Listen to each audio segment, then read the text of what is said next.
আজ বৃহস্পতিবার। আবহাওয়ার সম্পর্কে বিস্তারিত আলোচনা করব আজকের ভিডিওতে। কি বলছে আলিপুর আবহাওয়া দপ্তর? যে পুজোর ঠিক মুখে বঙ্গোপসাগরে নতুন করে নিম্নচাপ তৈরির চিন্তায় পড়েছে রাজ্যের মানুষ। আবহাওয়া দপ্তর সূত্রের খবর যে গত 1.5 মাস এটি 13তম নিম্নচাপ। উত্তর পূর্ব বঙ্গোপসাগরে তৈরি হওয়া এই ঘূর্ণাবর্তটি ইতিমধ্যেই নিম্নচাপে পরিণত হয়েছে এবং তা আরও ঘনীভূত হওয়ার সম্ভাবনা রয়েছে। এর প্রভাবে আজ সকাল থেকে রাজ্যের বিভিন্ন জেলায় শুরু হয়েছে বৃষ্টি। আবহাওয়া দপ্তর জানিয়েছে এই নিম্নচাপের কারণে বাংলার প্রায় প্রতিটি জেলাতেই বৃষ্টিপাত হবে। বিশেষ করে দক্ষিণবঙ্গে বৃষ্টির পরিমাণ বেশি হবে বলে মনে করা হচ্ছে। তার সঙ্গে 50 থেকে 60 কিলোমিটার বেগে ঝোড়ো হাওয়া বইতে পারে, এমনটাই জানাচ্ছে আলিপুর আবহাওয়া দপ্তর। এবং সমুদ্র উত্তাল থাকবে। মৎস্যজীবীদের 3 থেকে 4 সেপ্টেম্বর পর্যন্ত গভীর সমুদ্রে যেতে নিষেধ করা হয়েছে। এই নিম্নচাপটি উড়িষ্যা হয়ে ভারতের মূল ভূখণ্ডে প্রবেশ করবে।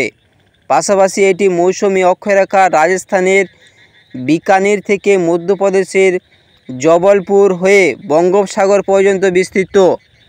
এই নিম্নচাপ এবং অক্ষরেখার মিলিত প্রভাবে বৃহস্পতিবার এবং শুক্রবার দক্ষিণবঙ্গে 7 থেকে 11 সেন্টিমিটার পর্যন্ত ভারী বৃষ্টিপাত হওয়ার সম্ভাবনা রয়েছে।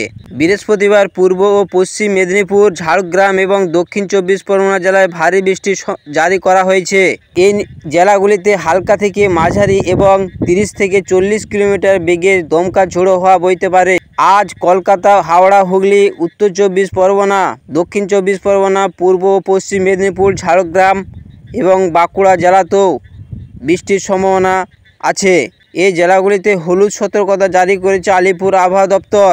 উত্তরবঙ্গে কিছু জেলাতেও আজ ভারী বৃষ্টির সম্ভাবনা রয়েছে। আলিপুর, কোচবিহার এবং জলপাইগুড়ি জেলায় বিক্ষিপ্তভাবে ভারী বৃষ্টিপাত হতে পারে। তবে আজের পর উত্তরের জেলাগুলিতে বৃষ্টির পরিমাণ কিছুটা কমবে বলে জানিয়েছে। বন্ধুরা, এই ছিল আজকের ভিডিওটি যদি ভালো লাগে অবশ্যই লাইক এবং সাবস্ক্রাইব করবেন। ধন্যবাদ।